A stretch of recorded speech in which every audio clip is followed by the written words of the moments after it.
Capítulo 5 vai falar sobre a história de Naamã. Naamã, como está escrito, era um chefe do exército da Síria, muito poderoso. E também fala sobre Eliseu, o profeta Eliseu. O profeta Eliseu, ele ficou como profeta de Israel depois do profeta Elias. Depois que Elias foi elevado ao céu, num redemoinho, Eliseu ficou em seu lugar. E através de Eliseu, Deus fez muitas maravilhas, assim como usou Elias, usou Eliseu também. Alguns exemplos que muitos já conhecem: ele aumentou o azeite da viúva, ressuscitou um menino, fez o machado flutuar, curou Naamã e muitas outras maravilhas que estão escritas na Bíblia. Jesus também falou sobre Naamã, lá em Lucas capítulo 4, versículo 27. Ele falou que muitos leprosos existiam em Israel na época de Naamã, mas só ele foi curado. Eu entendo nessa parte que somente Naamã, daqueles que estavam enfermos, tomou uma atitude de ir atrás da sua cura. E no capítulo 5 do mesmo livro de Lucas, capítulo 5, versículos 31 e 32, eu entendi um pouco mais sobre isso. Jesus estava explicando aos escribas e fariseus que os sãos não necessitam de médico, mas sim os enfermos. Então nós que estamos aqui, a maioria ou todos servem a Deus. Nós um dia estávamos enfermos. Nós um dia estávamos precisando de algo para nos sustentar na nossa alma, para tentar nos curar, tentar curar a enfermidade da alma com alegrias passageiras aqui da terra. Aleluia. Com coisas terrenas, com vícios que desagradavam a Deus. E hoje estamos sãos, graças ao Senhor, graças ao sangue de Jesus que verteu naquela cruz por todos nós. Então, daí no versículo 32, ele continua explicando: eu não vim chamar os justos, mas sim os pecadores ao arrependimento. Jesus não veio nos chamar porque hoje, graças ao Senhor, nós estamos justificados pelo sangue de Jesus, como eu falei, mas tem muitos pecadores lá fora. Nós que estamos aqui também somos pecadores, mas como eu falei, somos justificados pelo sangue de Cristo. Só que eles que estão lá fora são pecadores. Muitas vezes pedem até perdão para Deus, mas pedem da boca para fora, algo superficial, e não buscam o verdadeiro arrependimento. Assim como Jesus nos trouxe ao arrependimento, Ele quer levar aquelas pessoas também ao arrependimento. Mas para isso precisa de nós, quem sabe tomar uma atitude e falar de Jesus para elas. Aleluia. Agora eu vou pregar onde eu li. No versículo 1, no final do versículo, diz que era este varão, homem valoroso, porém leproso. A Bíblia fala no começo do versículo muitas qualidades de Naamã, mas no final ela põe uma vírgula, porém leproso. E lepra, na época de Naamã, era considerada uma doença grave, uma doença mortal. Muitos até consideravam um castigo de Deus para uma pessoa que tivesse em pecado. Quem sabe Naamã era um homem de muita estratégia. Quem sabe Naamã era um homem de riquezas. Mas a Bíblia fala que talvez isso acabaria, porque ele estava com uma doença onde muitos o julgariam, muitos expulsariam, quem sabe, do seu círculo de amigos. Quem sabe até mesmo não seria mais chefe do exército por estar com uma doença. Até mesmo a sua família o rejeitaria por aquela doença ali. Mas a Bíblia fala que teve uma guerra entre Síria e Israel e levaram preso uma menina. No versículo 2 fala isso. E então a menina, no versículo 3, fala para a sua patroa, para a mulher de Naamã: tomara que o meu Senhor estivesse diante do profeta que está em Samaria, ele o restauraria da sua lepra. E Naamã, ele decidiu dar ouvidos àquela menina. A Bíblia não fala se eles estavam à mesa, fazendo uma refeição, se somente as duas estavam conversando e Naamã passou e ouviu. Mas a Bíblia fala que ele tomou uma atitude. Ele foi atrás da sua cura. Ele pediu ao rei a permissão para ir até a cidade, a terra de Israel. E então o rei deu carta a ele, ele foi, ele levou dinheiro, levou roupas, quem sabe iria usar como uma forma de pagamento pela sua cura. A Bíblia fala que o rei de Israel, ele lendo a carta, ele falou assim: sou eu Deus para matar e para vivificar, para que este envie a mim. para que o cure da sua lepra.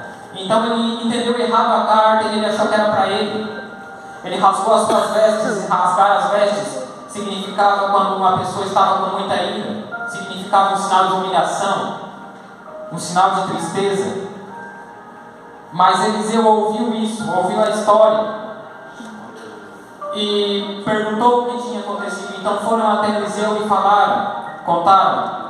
E ele falou assim: deixe ele vir até mim e saberá que há profeta em Israel. Então o rei deixou Naamã ir até Eliseu, permitiu que ele fosse até lá.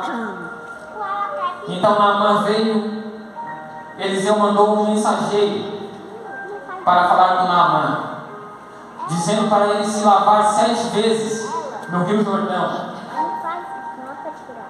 E Naamã saiu bravo por causa disso, porque ele disse que pensava que o profeta ia chegar nele, ia colocar as mãos sobre ele e invocar o nome do Senhor e ele seria curado. E muitas vezes nós somos assim também. Nós pensamos que vai ser assim, mas Deus exige uma atitude diferente da gente. Deus exige um comportamento, uma mudança em nós, uma coisa diferente daquilo que estamos acostumados a fazer. Quem sabe a gente ora, a gente jejua, a gente busca Deus, a gente busca não viver em pecado, viver em santidade, mas Deus exige mais. Às vezes a gente busca uma cura e Deus não cura. Às vezes a gente vê alguém que é ímpio, que é do mundo, vindo aqui sendo curado na primeira vez que veio à igreja, e a gente fica até se perguntando por quê, como. Só que Deus, Ele exige mais da gente. Nós precisamos entender que às vezes Deus quer nos moldar, quer nos lapidar. Porque Naamã, ele deixou o orgulho tomar conta de si, achando que era alguém muito importante. Quem sabe ele pensou que pelo seu alto cargo, as pessoas vendo ele ou sabendo que ele tomou banho no rio sujo daquele, que era o Rio Jordão, talvez ele seria excluído, como eu falei, seria expulso, seria rejeitado. Só que Samaria também era uma terra rejeitada.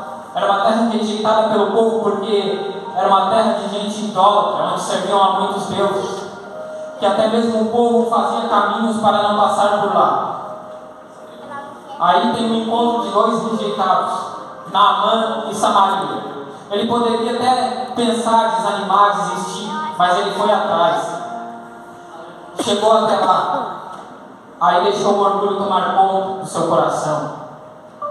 Então seus servos, vendo o que aconteceu, perguntaram a ele a situação.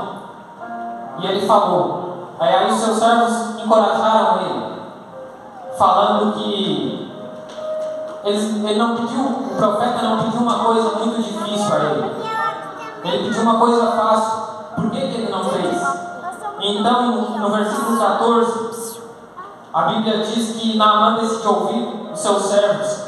Está escrito: então desceu e mergulhou no Jordão 7 vezes, conforme a palavra do homem de Deus. E a sua carne tornou-se como a carne de um menino, e ficou purificado. Isso aconteceu com Naamã porque ele decidiu novamente ouvir. O que nos falta muitas vezes, até mesmo na vida do crente, é ouvir alguém, ouvir quem Deus coloca no nosso caminho, para nos alertar, para nos avisar sobre algo, para nos dar uma palavra, um conselho. Nós precisamos ouvir. Naamã foi curado porque ouviu, mas ele passou por um processo. E muitos ou todos já ouviram isso. Só vive o propósito, quem suporta o processo. O processo muitas vezes é doloroso, é cansativo. O processo muitas vezes nos faz duvidar. Mas Deus, Ele está no processo conosco em todo o tempo. Muitas vezes nós somos igual Naamã, que deixamos o orgulho tomar conta e não queremos nem o final do processo, queremos que acabe logo a luta, queremos que acabe logo a dificuldade que estamos passando. Mas Deus, Ele está conosco, como eu falei, em todos os momentos. E muitas vezes acontece algo em nossas vidas que nós nem entendemos. Mas Deus, Ele vai nos transformando, assim como fez com Naamã, nos transformando de dentro para fora. Naamã precisava ser transformado do seu orgulho, ter mudado o seu coração, e Deus foi fazendo isso. Assim como nós precisamos também que um dia Deus faça conosco, como já fez e está fazendo dia após dia. Aí nós precisamos entender que às vezes não somos curados, não recebemos a bênção, o livramento, porque temos que mudar algo em nós. Temos que deixar Deus nos lapidar. Eu procurei alguns exemplos, muitos já conhecem, alguns exemplos na Bíblia de missões, assim como esta menina fez. Aleluia. O exemplo da mulher cananeia que se humilhou para conseguir a libertação da sua filha. Os 2 cegos de Jericó clamaram por misericórdia para que Jesus abrisse seus olhos. O paralítico de Cafarnaum, que os 4 homens pegaram cada um numa ponta da cama, tiveram a ideia e a estratégia de abrir o telhado, descer ele lá, e Jesus, vendo a fé e a coragem dos homens, o esforço daqueles homens, Jesus curou o paralítico. A filha de Jairo foi atrás de Jesus clamando pela cura de sua filha. E Jesus foi lá e ressuscitou a menina. A mulher do fluxo de sangue que tocou na hora das vestes de Jesus, sem se importar com o que ia acontecer. Pela fé, a Bíblia diz que ela foi curada. Todos esses, assim como nós, que hoje servimos a Deus, fomos curados, libertos, ressuscitados, sarados, transformados. Mas Deus mudou a nossa vida, assim como mudou a vida dessas pessoas, a qual eu citei, porque nós tivemos um encontro com Jesus. Nós tivemos esse encontro com Jesus, porque um dia ouvimos falar desse Jesus maravilhoso, ao qual a maioria de nós serve. Aleluia. Nós ouvimos falar e nós buscamos a primeira oportunidade, quem sabe, das nossas vidas, para estar aos pés de Jesus, nos entregar a Ele. Assim como nós cristãos fizemos um dia, que nós possamos ajudar as outras pessoas a fazer também. Se uma menina presa, longe de sua família, levada como escrava, conseguiu fazer missões, conseguiu falar de Deus, e Deus, através disso, fez uma grande obra na vida de um homem, o que nós que estamos livres, somos livres, principalmente nós cristãos, que missões devem estar em nossos corações. O que nós podemos fazer para a obra do Senhor? Aleluia. Através do ouvir, podemos ser curados, transformados, libertos. Aleluia. Como já fomos, muitos de nós. Através do ouvir, Deus pode mudar a situação totalmente de nossas vidas e fazer coisas que nem imaginamos. Aleluia. Jesus é a água que nos purifica. Aleluia. Que nós possamos mergulhar em seu amor nessa noite. Que nós possamos deixar Ele tomar liberdade de nossas vidas, nos transformar, mudar o que precisa ser mudado, porque muitas vezes nós não entendemos o porquê estamos passando pelo processo, mas a certeza é que Ele estará conosco e nos dará uma grande recompensa, que é o fim do nosso propósito. Aleluia. Em Mateus, como já foi lido, Mateus 28:19, fala: portanto, ide, fazei discípulos de todas as nações, batizando-os em nome do Pai, e do Filho e do Espírito Santo. Em Marcos, capítulo 16, versículo 15, fala: ide por todo o mundo, pregai o Evangelho a toda criatura. Em Salmos, número 96, versículo 3, como está escrito no cartaz: anunciai entre as nações a sua glória, entre todos os povos as suas maravilhas. Em 2 Reis, capítulo 5, versículo 3 diz: tomara que o meu Senhor estivesse diante do profeta que está em Samaria, ele o restauraria da sua lepra. Aqui não fala nada sobre fazer missões como nos outros versículos que eu li. Fazer discípulos, pregar o Evangelho a toda criatura, anunciar as maravilhas do Senhor. Mas aqui fala que uma frase dessa menina mudou totalmente a vida de um homem. De um homem que não servia a Deus, e a partir do momento que foi curado, começou a servir a Deus, declarou a sua fé no Senhor, e foi até mudado, pediu perdão para que quando o seu Senhor entrasse na casa de outro Deus que ele tinha,